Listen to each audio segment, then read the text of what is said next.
going on, everybody? It is your boy Arrows here, and we're doing some more Lorcana videos. We're gonna be talking about some tournaments that happened over the weekend, some set 10 tournaments, to give a good first look into what is being played as we enter the unofficial first weekend of set 10.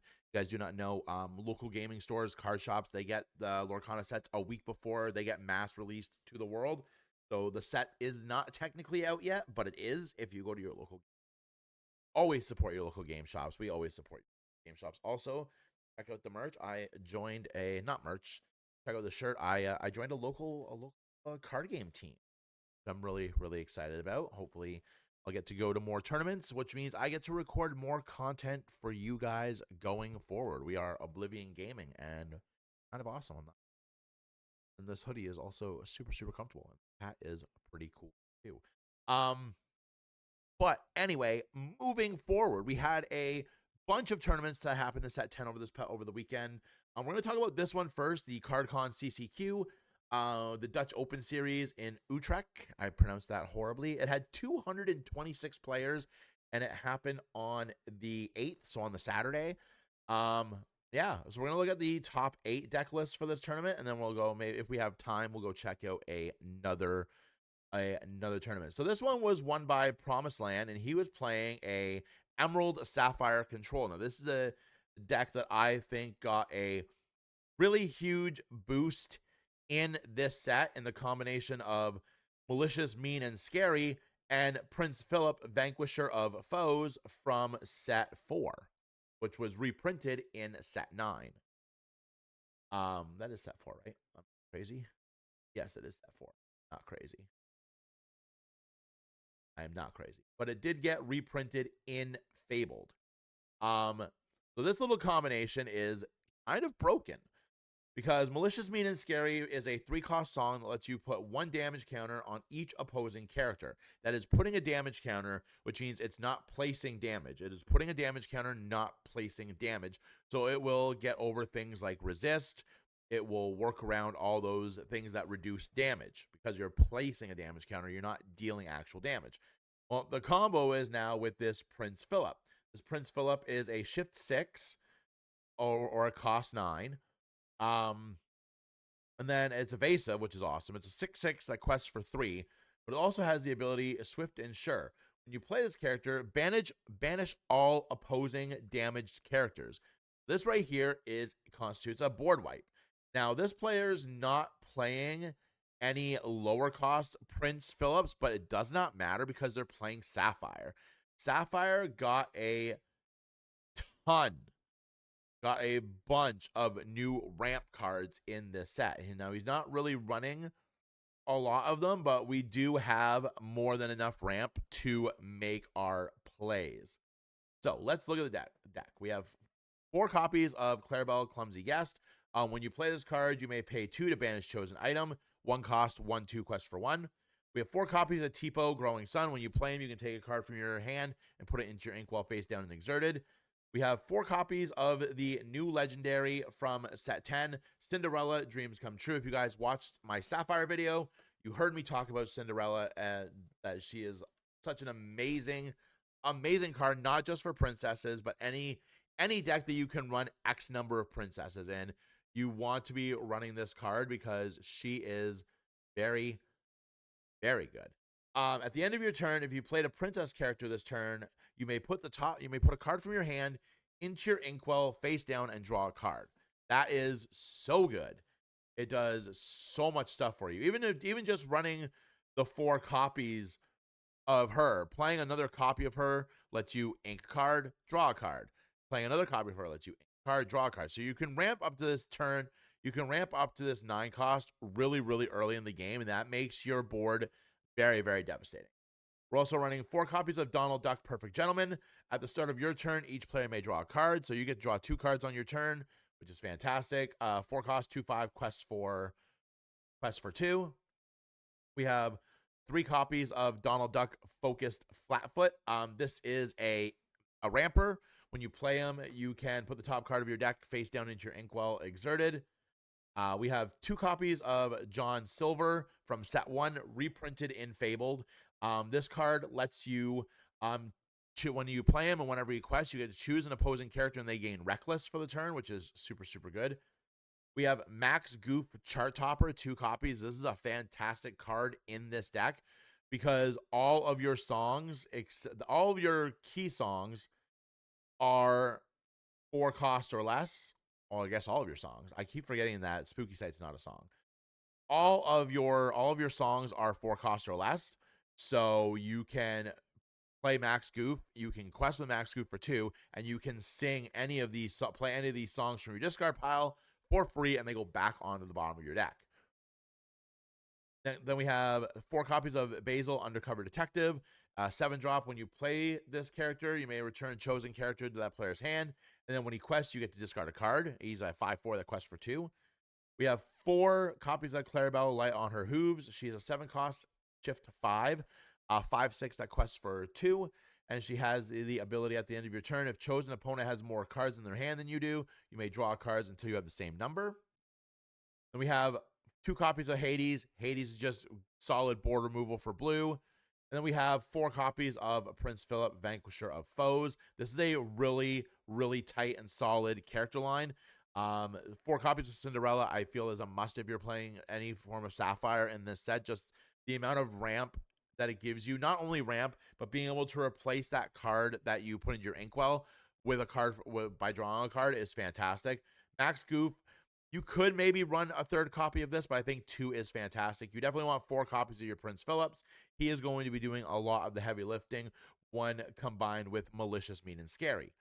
In our actions, we have 4 copies of Sail the Azurite Sea, 4 copies of Visions of the Future, 3 copies of the new card Future Spooky Sight. Is a 6-cost, uninkable. Put all characters with a cost of 3 or less into their players' Inkwells, face down and exerted. This obviously helps your opponent ramp, but it also helps you ramp really well, really nicely as well. And then we have 1 copy of Bend to My Will. If you're putting all of your opponent's stuff in their Inkwell, but they don't have any cards in their hand, they're still really, really limited to what they can do. Bend to My Will, each opponent discards all cards in their hand. Fantastic card. And then we're going to our songs. We have 1 copy of One Jump. You already have so much other amazing ramp in this deck that you only need 1 copy of One Jump. 4 copies of Malicious, Mean, and Scary. This is probably, in my opinion, the best song we have gotten in a long, long time. This is such a good song. It's green, it's inkable, which is always a bonus for Emerald. Emerald, if you know, one of its biggest issues is so many of its really, really good cards are uninkable. I'm very happy that we're getting away from that. Put 1 damage counter on each opposing character. This combination is super good, especially when you can sing it with one of these smaller characters. Play this and then board wipe your opponent. Fantastic, especially in a format where there is not a lot of mass removal. This is such a good combination of cards. 2 copies of Mother Knows Best. Keep your opponent's board under control, or you can bounce your own stuff if you want to. And then 4 copies of Your Welcome. Shuffle chosen character, item, or location in their player's deck. That player draws 2 cards. Fantastic. This is a very, very strong deck. Really, relatively cheap too on TCG Player if you're in the United States. It'd be a little bit more for Canadians, but still, for what you're getting and what the deck can do, this is a very, very, very, very, very good price point. Moving in to our 2nd place, we have a Blurple deck. Now, I feel like Blurple got a ton of good stuff coming into this set. And I'm really happy to see that it does have quite a bit of it in this deck. So we have our normal stuff, 4 copies of Basil, only 1 copy of Rafiki, 2 copies of a Royal Guard Octopus Soldier. I like this card. It's a 1 cost like Rafiki, but whenever you draw a card, this character gains Challenger 1. Blurple draws a lot of cards. So you could easily drop this on your next turn, play a couple cards, do a couple things, and make this relatively big in the Challenger spot and just crash into something. 4 copies of Tipo. Ramp is good. 2 copies of Demona, Betrayer of the Clan. She is a 4 cost, 4/6 that has Challenger 2. And then she also has Stone by Day. You've heard me talk about her in our Amethyst video. Stone by Day, if you have more than 3 cards in your hand, this character can't ready. That's when you draw. Like, you ready, then you draw. So if you have 2 cards, you'll get to ready and then draw your card. 2 copies of Dolores Madrigal, Easy Listener. Very happy to see this card being played. She is very, very good. 1 copy of Dumbo, Ninth Wonder of the Universe. That is a huge drop from what we've seen in the Fabled format for Dumbo, but very interesting choice. 4 copies of Genie, Wish Fulfilled. 3 Madam Mim Elephants. 4 Belle, Accomplished Mystic. 4 Elsa, Fifth Spirit. 1 copy of the new Hades, Looking for a Deal. This is such a strong card in Purple Steel, and it is still very good in Blurple as well, but I personally feel like it's better in more copies in Purple Steel, but definitely having 1 in Blurple is a very, very good call.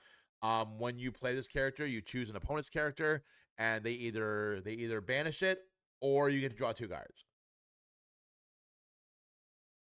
And I personally like this more in the Steel Amethyst builds because you have other ways of getting rid of that character if you really want it gone. So you could end up getting the 2 cards and a way to get rid of that character still. 1 Ursula, Voice Stealer. It's such a good card. 2 copies of Ursula, Whispers of Vanessa. I'm really happy to see this card being played in this deck because I think Vanessa benefits a lot of Amethyst decks, but I feel like Whisper of Vanessa benefits this particular color combination the most because it gives you extra ramp. It gives you extra lore. It gives you evasive when it has a card under it. Very good card. 4 Hades, Infernal Schemer. It is probably still your most reliable way of getting rid of things on the field. 1 copy of Elsa, Spirit of Winter. 2 copy of Monstro. 2 copies of the new Junior Woodchuck Guidebook. It is essentially a Friends on the Other Side. You can play it for 2, and then you can tap it, pay 1, banish it, draw 2 cards. Really good item. I like the number. I like it in 2s. I don't really think you need more than 2 of it. Like I said, Blurple already has so many ways to draw cards. You don't really need this additional clogging up. 3 copies of Hypnotic Strength. 4 copies of Sail the Azurite Sea. 2 copies of Visions of the Future. This is very interesting. 1 copy of Everybody's Got a Weakness. I have been wanting to test this out in my Steel Amethyst. This is a very, very good card, and I'm very weird that it's been under the radar for this long, but now seeing it in the second place deck, I'm very, very happy, and I definitely want to test it out in my Steel Amethyst builds as well. Move 1 damage counter from each damage character you haven't played a chosen opposing character. Draw a card for each damage you moved in this way. This is a very, very, very good card. Like, I'm really happy that it's seeing play.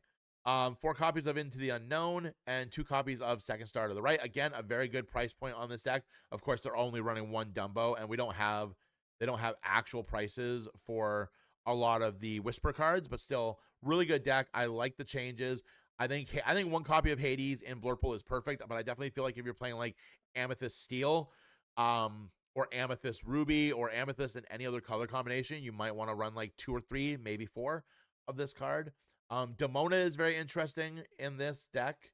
Challenger 2 on a 4 cost is pretty solid, especially if it's a 4/6. It's going to live through most challenges.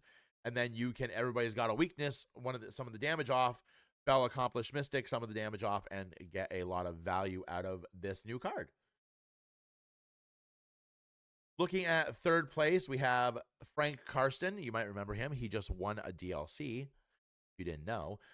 He is still on Amethyst Steel, and he is running quite a bit of the new cards. So let's have a look. So we still have our 4 copies of Captain Hook, Forceful Duelist, our 4 copies of Diablo, Obedient Raven, 1 Happy, Evasives. Under the old wording for evasives on your turn, not alert. We have 2 Palace Guards, 3 copies of Black Heron. This is just a really good card. It doesn't have an effect, but it's a 2-cost 3/3 that quests for 1. This is a really good card. If you watched my Steel video, I did say that this card was going to see some play. 3 copies of Calhoun Marine Sergeant, 3 docks. 3 docks, I think, is the perfect number. 2 you could probably get away with. I think 4 is too much, but 3 is really good. 3 copies of Timothy Q. Mouse, Flight Instructor. This is fantastic. You have so many things in here that have evasive either on your turn or just evasive in general.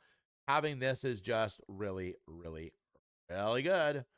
1 copy of Violet Saberwing. She is our Sir Hiss for this color. 3/1 evasive. 2 copies of Cheshire Cat Inexplicable. This is a very good card that I'm really happy is seeing some play. It's a boost 2, so you have to pay 2 to put the top card of your deck under it, face down. Whenever you put a card under this character, you may move 2 damage counters to chosen opposing character. So definitely a really, really, really good card. We have 1 copy of Genie, Satisfied Dragon, 4 copies of the Giant Cobra. Again, like I said, you'll notice like a lot of the other illusion cards have started to come out of these decks because they don't give you immediate value. The Palace Guard being the exception because it is super strong early game. Your opponent's probably not going to have, depending on what you're playing against, ways to take it out in those first like 2 or 3 turns. So you are going to get like some questing out of it, or you can give it challenger and take it out, which is also very, very good.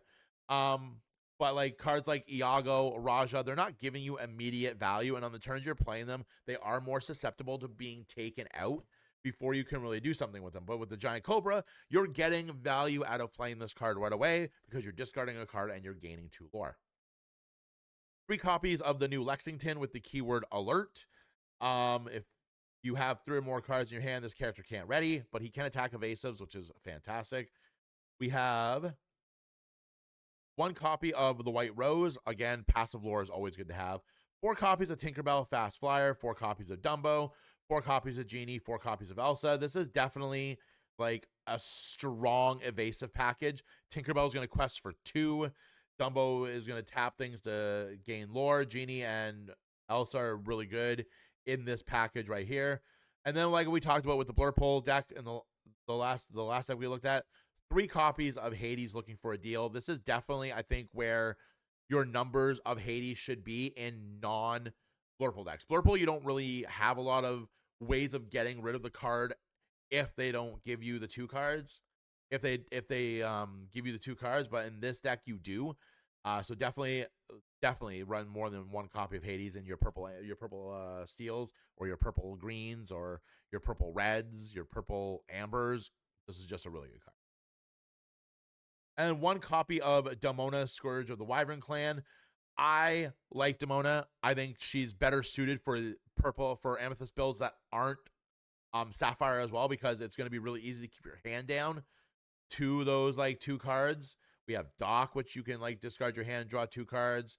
We have lots of ways to get rid of our hand, and we are playing cards as well. We're not drawing as much with this deck as we are with Blurple. So definitely a good call here. And then 4 copies of Strength of Raging Fire. Only 1 copy of He Hurled His Thunderbolt. I'm very interested. I would be very interested to know why only the 1 copy. Why not at least 2 or 3? This is a really strong card. It is uninkable, but I definitely feel like you could probably get away with 2. If I was going to run more than 1 copy of it, I would probably drop.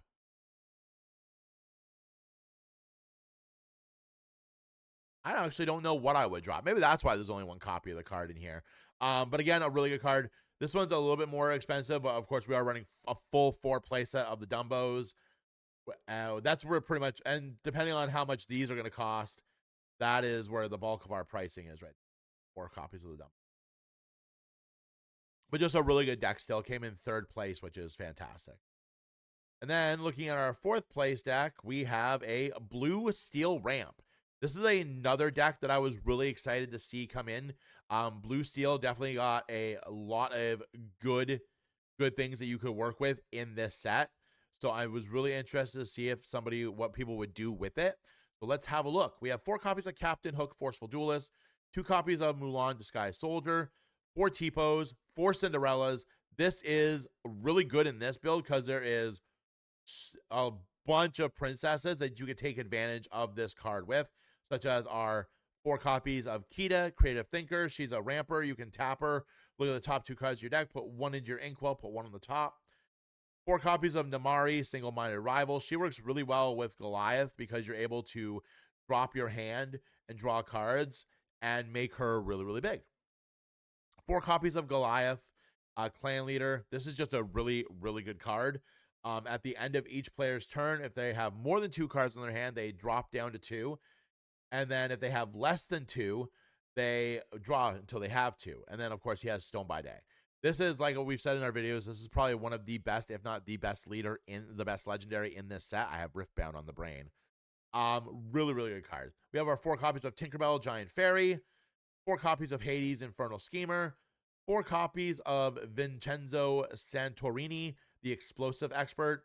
This is just a really, really good card as well. When you play him, you can deal 3 damage to chosen character. He's a 2/8. 7 cost, yes, but you're ramping so much that doesn't even matter. And then 4 copies of the Headless Horseman. When you play this character, each player draws 3 cards and discards 3 cards at random. Choose an opponent character and deal 2 damage to them for each action discarded in this way. This is a very, very good card. Even if you're not getting the 2 damage, you're forcing your opponents to discard cards, which is always good. 4 Develop Your Brain, 4 Sail the Azurite Sea, 4 Strength, 4 He Hurled His Thunderbolts, and 2 Beyond the Horizon. I'm really excited to see this card seeing play again. It is a very, very good card. You can really mess up your opponent depending on what you're playing against. This is a great card into Blurple because they draw so many cards. You can make them discard their cards and draw 3 new cards. Fantastic card. And then we will look at the only deck that is different in the top 8. We're going to look at Amber Emerald Aggro. This is a deck that you guys know is very near and dear to my heart. So let's see what new tricks we have for it. Pretty typical build, pretty solid build. We do have some of the new cards in it, such as we have Bobby Zimmerowski. So we still have Bobby Zimmerowski, 4 Daisy Ducks, 4 ladies, 4 ladies. This is your go-to line.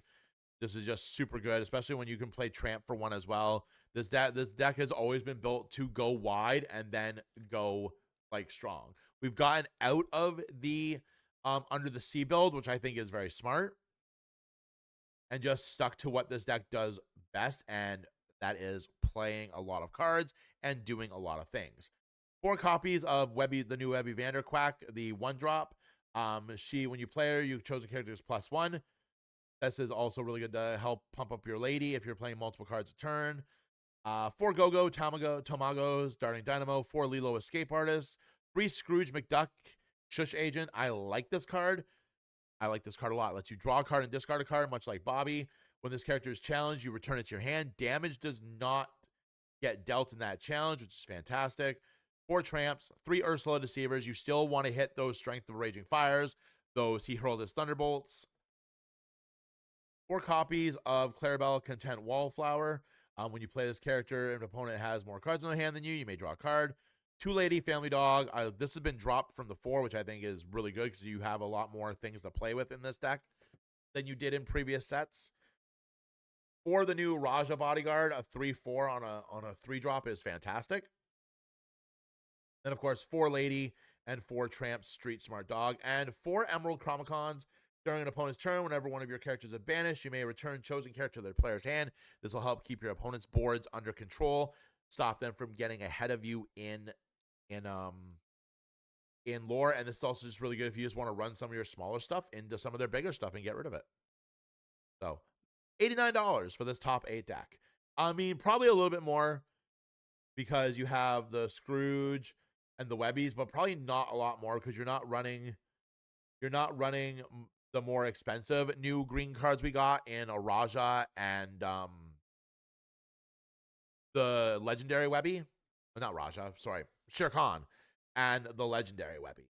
So that was the biggest tournament that happened over the weekend. I think honestly, out of all the other ones, this is probably like the biggest one to look at because I believe CCQs help you get some kind of bonus for the official stuff, which is super cool. But let me know what you guys think about this. 200 and never mind. We gotta look at this. We have a Ruby Steel, a Ruby Amethyst in the top 32. So we're gonna look at this first too, because it's different. We have our 4 Diablos, 4 Palace Guards, 4 Diablo, Watchful Raven. He's another 2/3/3 that quests for 2. We know from Smee that these are just really, really good in the early game. 4 Lumiere, giving all your other characters +1. 4 Bronx. The gargoyles are just so good, man. The gargoyles are so good. 4 Cheshire Cats, Inexplicable. 1 Hermes, a 3/3 with Rush, which is fantastic. 4 Dumbos, 4 Genies, 2 Iagos, Spectral Parrot. Again, you don't have as many evasive options in Ruby as you do in other color combinations. So running the Iago is really smart. 4 Elsas, the 5th Spirits, 4 Hades, looking for a deal. This is probably the one color combination I would definitely run Hades in, because you're almost always going to get something to get rid of something else on your opponent's side of the field, even if you draw those 2 cards. 2 copies of the Headless Horseman, the Terror of Sleepy Hollow. This is a fantastic card. Banish a chosen opponent's character with a 2 power or less. In the purple matchup, that is a good chunk of your opponent's strong stuff, which is fantastic. 3 Demona. You're probably going to be without cards for quite a bit of time, so this is actually really good. You can get some cool stuff with that. 3 Goofies, 4 Junior Woodchucks. This is definitely, again, you don't have a ton of draw power in here, so you can definitely get away with running your 4 Junior Woodchucks. 3 Hypnotic Strengths, and 2 Can't Hold It Back Anymore. I like this build. Bronx is a beast in this deck. 6/4 with Reckless. If you have Lumiere, it's a 7/4 with Reckless. That is real good. Real good. Give it a Hypnotic Strength. It's now like a 9/4 with Reckless. That is kind of amazing. And then, yeah, Hypnotic Strength, Can't Hold It Back Anymore. This is a card that I think is going to see a bunch of play, especially if you're challenging a lot, which this deck looks to do. You have Bronx, which is obviously going to do a lot of damage. Hermes, which is also going to come out and rush into something really quickly. The Headless Horseman is just insanely good. Same with Hades. Demona is really good. This is just a really, really good deck. And it's really nice to see Amethyst Ruby back in like the forefront. Top 32 is nothing to balk at. We'll look at one more set 10. Set 9. So we'll look at this one. We'll look at this case tournament at Refined Gaming for set 10. Looks about the same. We have Ruby, we have Amethyst Steel, Emerald, Sapphire, we have Blurple, we have Control, we have Circle.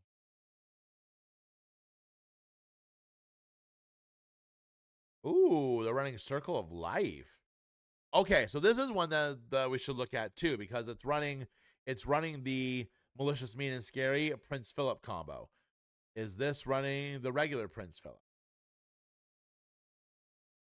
Not running the regular Prince Philip though, but it is running Mowgli, which I think is going to be a card that sees a bunch of play.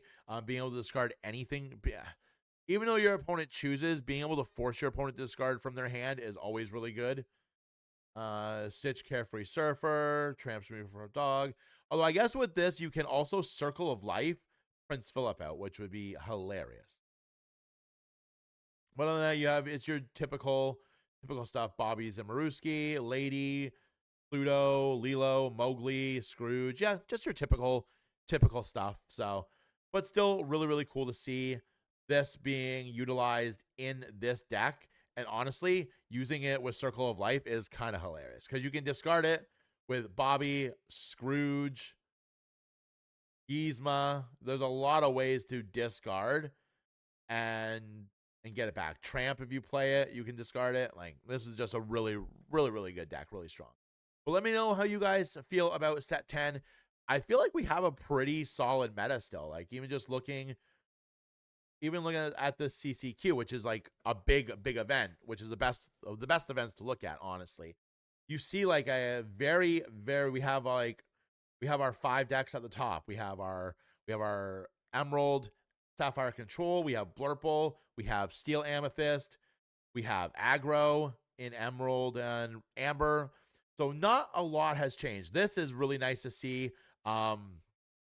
Sapphire Steel back with ramp. I like this build a lot. I definitely think I might mess around with it at locals and stuff. So really, really, really good builds all along. But let me know what you guys think about the set so far. What are you experimenting with? What are you liking? Don't forget to like and subscribe. I knocked my head. Like and subscribe to the channel. Ding the notification bell if you want to be alerted to whenever we post Lorcana content or Riftbound content. I'm going to try really hard to look at some Riftbound tournaments and give you my thoughts on them, as I am also learning this game as well. So it's always nice to have. I feel like yes, it's really good to have like pros opinions on stuff, but it's also nice to look at stuff like this like as a noob. And I'm very noobish in Riftbound, so I'm hoping to put out some Riftbound videos this week for you guys as well. It's gonna be awesome. We'll look at some of the tournaments that have happened over the weekend in Riftbound, some of the big events, some of the small events. Actually, we'll probably look at small events, because I don't think I'm qualified enough to talk about big events. But anyway, you guys, stay safe out there. Have yourselves a good week, and go play some card games, because they're a ton of fun. And as always, I will see you when I see you. Bye.